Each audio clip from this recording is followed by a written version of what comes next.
Smoke so much, I make my sinus bleed. Wish I could blow up just so I could breathe, but it's hard when there's riots in the streets. Sick of sitting idly by. Hey, what's up? This is Off the Top with J Rob. This is number 23. We got Had Enough. How are you doing? Man, I'm doing pretty good. Just getting ready for the show tonight. Heck yeah. So like, what kind of show are you putting on? We got Devils and Chronics album release show. I've been working with these guys for a little bit. I personally record them and mix for them. And they've been working on some songs. Finally decided to put an album together. Mm-hmm. And I kind of just been taking these guys under my wing a little bit. Roach, and I got Chase. Roach actually works with me. He's my merch guy, driver, roadie, and he does an excellent job. And yeah, man, we just been in the studio putting this album together. They've done a great job as far as like branding, marketing, doing great graphic design. They got a great packaged album. They got me featured on it, which is all right, I guess. And merch, man, they got their merch game up, so I'm super proud of them. That's so really tonight's awesome. Tonight's gonna be a good night for them, so I'm super excited for them. So I'm happy to kind of be on the bill, and I guess I gotta run things, you know, dictator in charge. So yeah, that's awesome. I'm glad we could get you. Yeah. You know, they pulled you to the side, like yeah, hey, yeah. I thought that's so cool. They had a lot of good things to say about you. They said a lot of good things, and I think it's really cool. They seem very loyal. The homies seem very loyal. That's a. We can talk about this if you want, but that's been a big turning point for me. Not to say I haven't always had like good loyal people around me, but now more than ever. Like shout out to them, Freitas, Patch Flowers, just to name a few people that I've had around me. You'll see them on a lineup wherever I may be. Definitely see them on my tours. Just, I don't know, man, whenever, and there's a few other people I could name. Brett Sires, The House Plug, Unknown Caprice, DJ Young Gator, he's the DJ tonight. That's awesome. Me and him are rocking with each other for a while. DJ Phoenix, Sean Davis, just to name some people that I've been real close to lately, and just the positive energy they all bring makes it a lot more fun. So like, what makes you want to help people? It's kind of been my nature to, when I started out, when I started out, I was in metal bands for about 10 years. And when I started out, it was probably early 2000s, so the internet was still kind of new, but it was around the time where people were kind of realizing the internet was a good networking tool. So there was a thing called TulsaBands.com, and I remember trying to start a band and just get started, and I didn't know anything about the music scene, and on there, the troll thing was already there. Like you say, hey, I want to do a little mixture of hip hop, a little mixture of maybe rock and metal. People calling you want to be Fred Durst. Yeah. People talking shit, people hating and all that stuff. And it's kind of discouraging because you're actually serious. You want to do something different. Yeah. People want to lump you in a box. For real. And when I got a band going, our first show, and this is not a flex, this is how it went down, a lot of the guys were kind of unsure about, hey, they do shows here. We should talk to them about getting us a show. And then I said, man, worst thing they're going to say no. So I just came up to them, and then we kind of built that relationship, and we networked off of that. So did that. After I did the middle thing, went solo, did hip hop, and I've been a hip hop fan since I was a kid, like most people. When I was high school, I was hip hop, punk, and metal, and now I'm kind of all three. So when I went solo, I just had a lot of things I want to do, and I just didn't have people who were really on the same level. Not like same level, but I mean like on the same page. Yeah. You know what I mean? Because I always worked with some really good musicians, but I kind of just wanted to, and I wanted to venture out in more lyricism, and so that's kind of where and I had the idea for Had Enough for about a few years, so it was like a side project, and so I just kind of went that way. But when I started with that, I reached out to a lot of people who were kind of hot at the time, and it wasn't to cloud chase, it was more of like me trying to learn. Yeah. But everyone's kind of doing their own thing, and I'm just one of a million new rappers who are just like, hey man, if there's a slot open, hey, do you sell beats and stuff like that? Yeah. So, kind of answer your question, the reason why I like to help people is because no one really helped me. You know what I mean? So for a lot of people, I had one guy tell me, man, I thought you were going to do this for 2 months and quit. Like a lot do. And so they said, you actually lasted a little bit longer. So the way I look at it is if you have the resources to kind of help, you do. But I don't want to say rules, but I kind of have certain boundaries, more like requests. Yeah. And so, like I've told artists, like, hey, you know, because they asked me, hey, what's the best way to impress you? I said, well, try to be there around sound check. You know what I mean? I've had artists who still work with me to this day. They tried to get into the scene, and they said, hey, I'll come up and help you guys load like merch or something like that, which I tell people is a good way to kind of get in. Yeah. You know, and then network kind of from there. And I definitely feel like local artists need to be at shows to kind of network and so forth. But I do like to help, and it has like burned me in the past, but it's just what it is. I've kind of learned that not everyone's on the same page. There's like that threshold of how much one can help in it, but if people show their worth or that they value enough, then it's easy to help. And I'm with these guys. Like they've made it more than clear that they're serious about this. And like I said, like Devils and Chronic, like I give them all kinds of advice, and they went through, like they jumped on the merch real quick. You know what I mean? So they did the tip jar, which I told them, man, I feel like more artists and bands should do tip jars, because that's interesting. Because you're in a bar. I mean, if you're playing in a dive bar, people are already in a tipping mindset. They're gonna have an extra $1 or $2. They may not have that $10 or $30, but they might have that $2 or $3. Even if you're playing a dive bar and you're playing for people you might not think is your demographic, you'd be surprised. That's very interesting. Be really surprised, like even if you're not really playing for your age group or your cup of tea as far as people, you'd be really surprised. Like these older guys who hang out, like I get a lot of people that say, hey, I'm a 80s, 90s hip hop guy and stuff like that. And a lot of them, they want to support live music. And so you'd be surprised at how many of them buy merch and how many of them will tip you and stuff like that. That's very interesting. You could probably make just as much or even more off of tips alone. Oh yeah, tips. When we were on tour, like I think we did like almost we did a lot of money in tips on top of merch. So yeah, man. I don't think we had a night that we didn't at least. I think the worst night we saw maybe $27 in tips. On a best night, maybe close to $200. Just tips alone doesn't even count the merch sale. So it's just like have everything. Have as much sources that you can make money and stuff like that. And so definitely. So how long have you been doing this? Like altogether, how long have you been in the music? Let's see. So it was 18 years.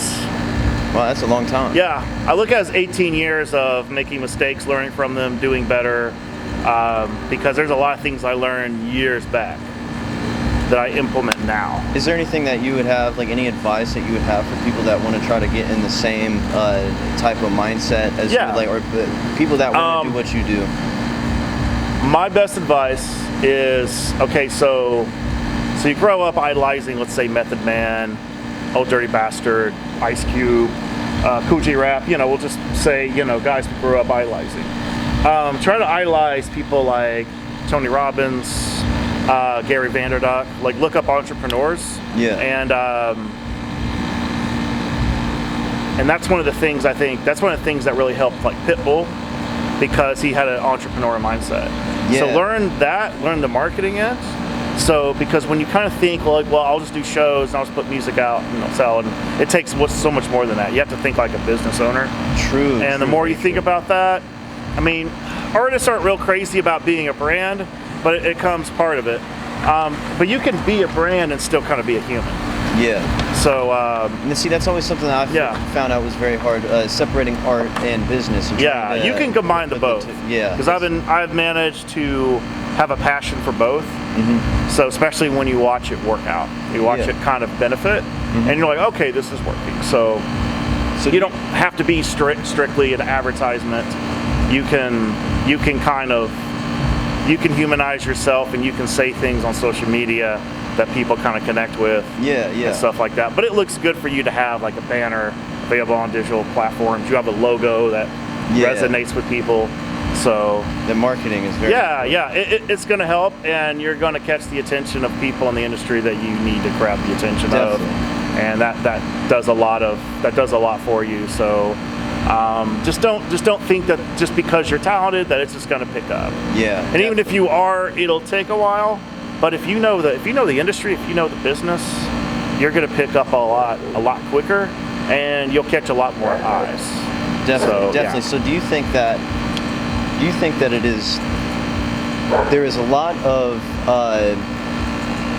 there is a lack of unification in the Tulsa music scene. Yes, I do. My thing is, and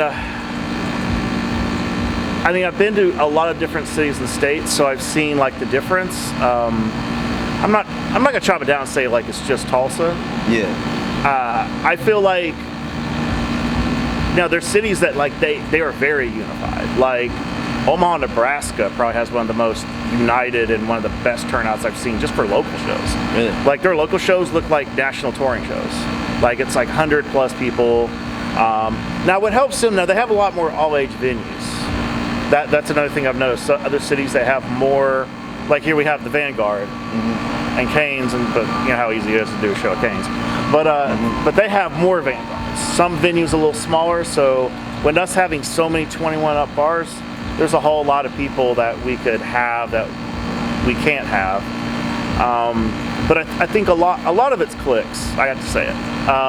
Yeah. I think people kind of get so tied into this person and that person and who they're hanging out with, and there's so people who aren't really clicked up like that kind of get left in the dust. Yeah. And I think people care about too much what other people think that they're close to. I see that a lot.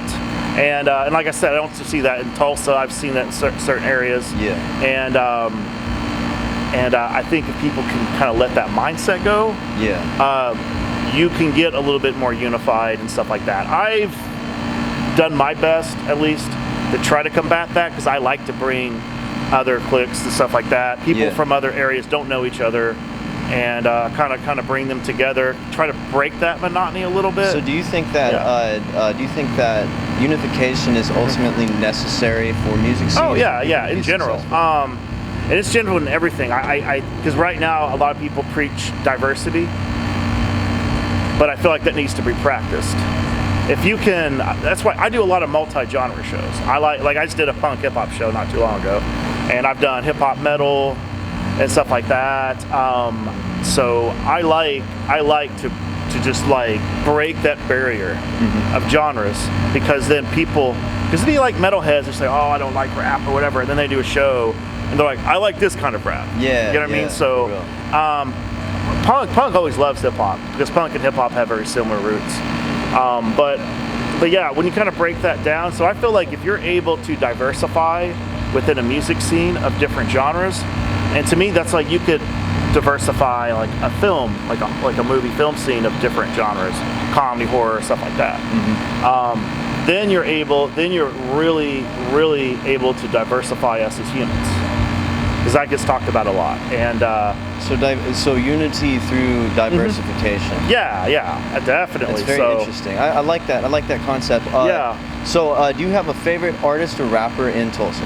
In Tulsa, in general, man. I have to really break that down. I could give you a couple people. I like Saran the Seventh a lot. I've always liked his style. So, he's in Chicago now, but Simple Steven. Really? Yeah, I still listen to his music. He lives in Chicago now, but he was here. He was my DJ, and then he started rapping and got really good, really quick.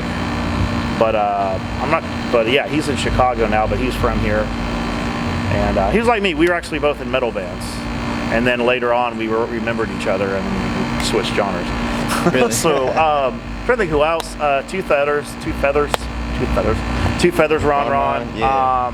Old friend of mine. He's awesome. I'm trying to think who else in Tulsa. I mean, obviously everybody around I'm a fan of. Yeah. I would say Drew Diamond. He's up and coming. He's performing tonight. I like what he does a lot. It's hard to give you this list without sounding like there's I'm playing too many favorites. people. No, there's too many people to name. I totally understand. But no, man, there's I'm trying to think of anyone who's not in my immediate circle that I'm a fan of. But I like what Kick Hopeless does. Oh yeah, they're awesome. What's that dude's name? I want to say, I'm trying to think of his name. I saw him perform just recently. He had he had a book open and he was like rapping about history. I'm trying to think of his name. I saw him at the R.A. the Rugged Man show and I was blown away. Oh, really? I'm trying to think of his name. It's like Love something. His name just escaped me. You know, Lovelace. I think so. Yes. It has to be Lovelace. He opened. Yeah. R.A. That's the first time I saw him, and I liked. That's another point of diversity. I like, because in hip hop, a lot of people kind of doing the same style. So when you hear someone that does something different, yeah, he's so good. Yeah. He's one of the best like that. Like he's so new. One of the best new people. Actually, I have a project with him. Actually, like we and him dropped a project. Okay, but anyway, nothing about me though.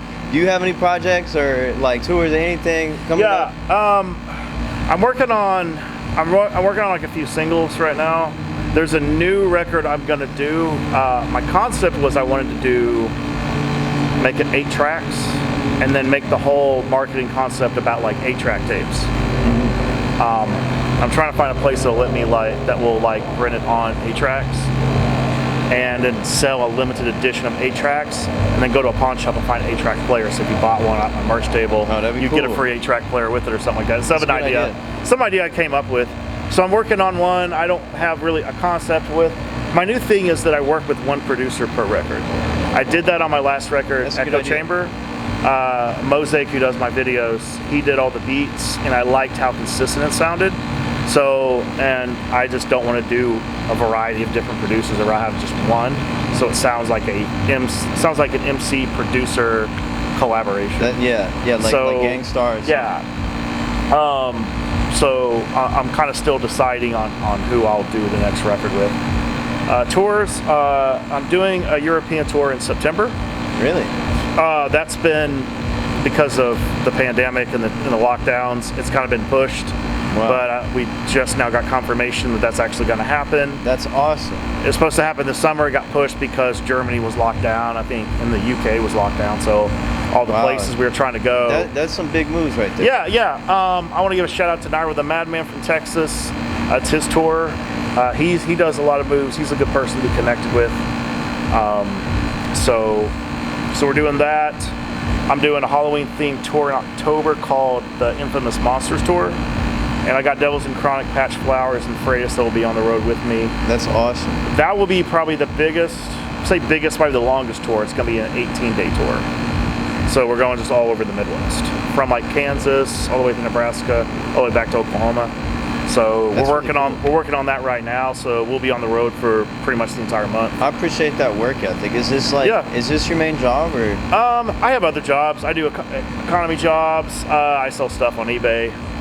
That's dope. So just like you're doing a lot of different things. Yeah, that's kind of like my Monday through Thursday, and then most of the time I'm doing shows during the weekend. You have an entrepreneurial mindset. Yeah, that's really cool. So what does it take in your own definition to be successful in life or in music? What does it take to be successful? Just gotta be obsessed, really. I think it's kind of what it comes down to, because what really makes you not want to just say, I'll just do it as a hobby and I'll just work at 9 to 5.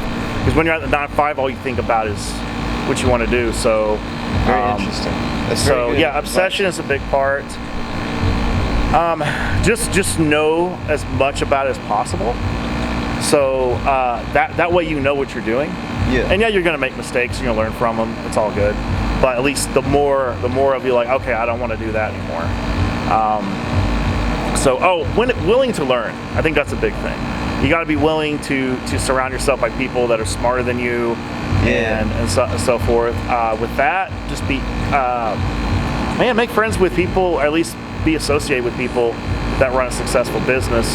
They'll tell you like how to budget, and so forth. So. Yeah, man. A lot of it. I will definitely say this: if you start making money from it, you put 10% in your pocket, just so you can enjoy the fruits of your labor. But put the rest of it right back into like stashed away, and then take a portion, and invest it here and there. Because I made the mistake. I would do a great show, and then sell a lot of merch, and then I go to the bar. I learned from that. I was just like, I shouldn't have done that. I'll bring like a stack. I'll bring like a little portion of money if I want to have a few drinks, if I had a good show.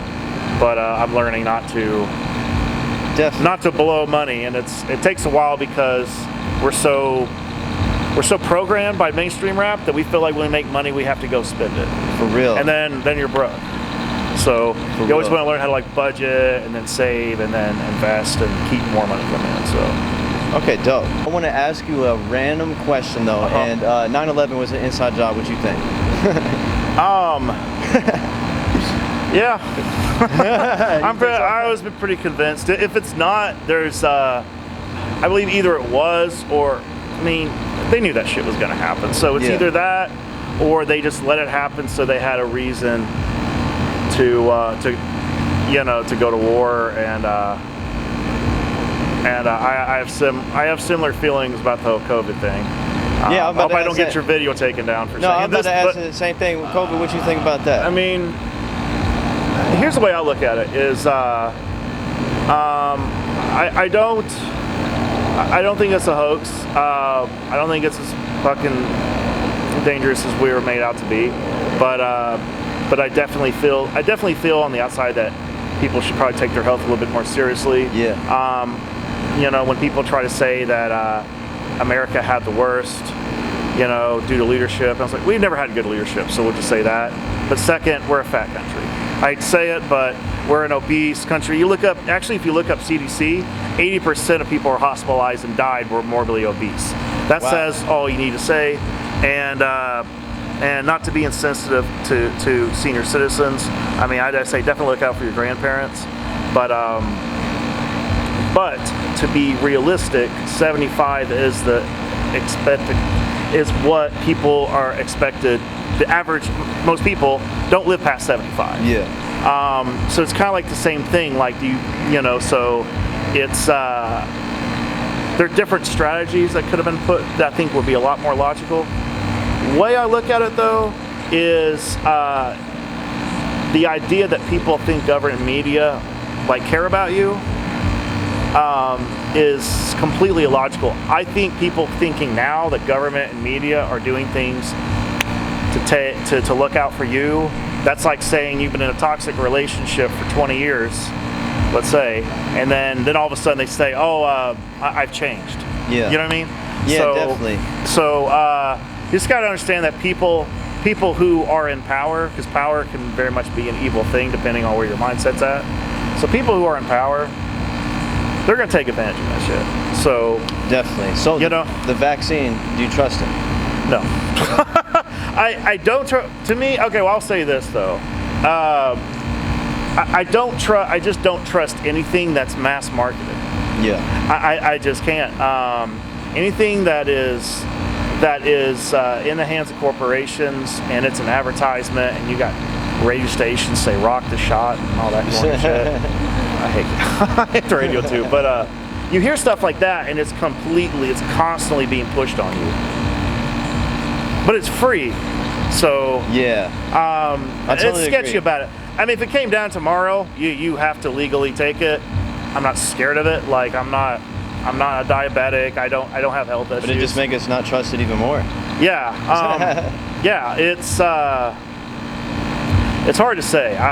It's hard to say for me. I'm not personally worried about it. Everyone I know that's had it, that's about my age, they don't really have any problems. So I don't think it's necessarily a death sentence. I think it's about the same as COVID. Like I think if you are seriously in bad health, it's probably not good for you.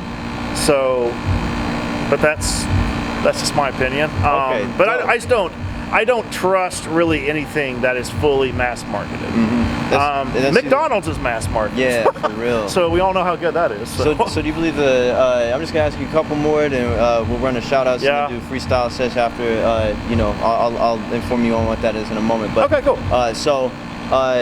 Do you believe the New World Order is a real thing? Do you believe in stratospheric aerosol injections? Do you think that sodium fluoride calcifies the pineal gland in the center of the brain? And do you think that it's a big, it's all a lot of this stuff is orchestrated with? That's a lot of questions, but do you believe, does any of that correlate at all? I haven't gone that deep into it in a while. You know, as far as like New World Order, yeah, I've always kind of believed that, and it's starting to kind of be a little bit more obvious now. Yeah. As far as fluoride in the water, I mean, I definitely don't think that the water. I definitely believe more in filtered water. It's a little bit more better for you. I don't believe in drinking water that came from the sink. So, Okay. you know what I mean? I definitely believe that I definitely know they're putting hormones and stuff in the food. So yeah, be careful where you get your food definitely. at. So, but I think overall the whole dumbing down of society is definitely real. I don't think that's a conspiracy. You see what kind of music that they push through the mainstream.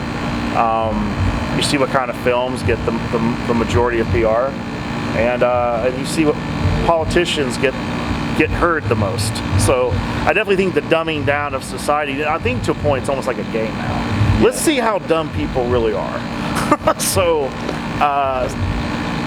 but I definitely believe like world leaders are all together and stuff like that. So I mean, pretty much. I mean, I believe all the same thing. You know what I'm saying? But it's kind of hard to just say for sure. You never really know. But see, that's why I asked. I was like, is there any questions you don't want me to ask? But anyways, so and now my thing is just primarily opinion. Like I look at things and I just have a gut feeling. So, and that's one thing I don't do, because like even in some of my politically driven songs, it's not leaning one way or the other. It's really just me putting out ideas and how I see them.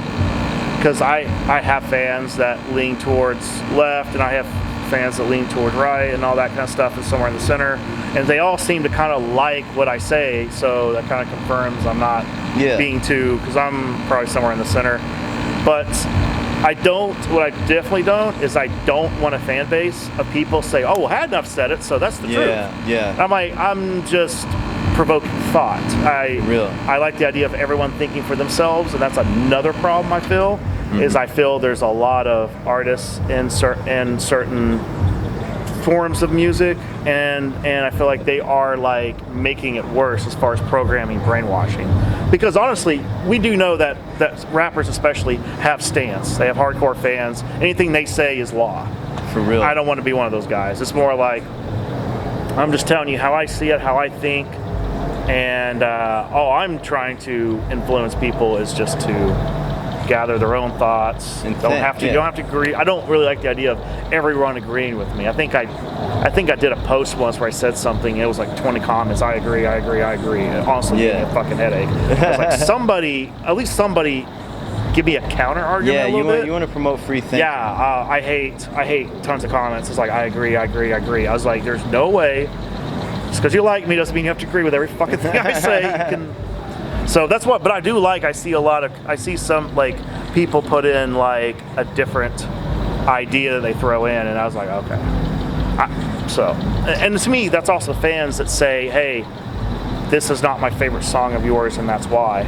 Or it's like, hey, you should do more stuff like this. Yeah. Because I take that, I write those down, and so when I work on new music, I'm kind of, you know what I mean? I like to stay out of the echo chamber of, definitely. of everything, ironically, because that's my last record name, but I like to stay out of the whole echo chamber views.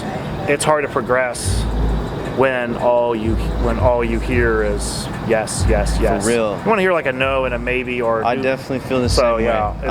It's good to disagree. It's good to argue sometimes. So that's great. But yeah, so now we're at the portion of shout out anybody and everybody you can think of that you think, shout out your homies. Okay, yeah, definitely.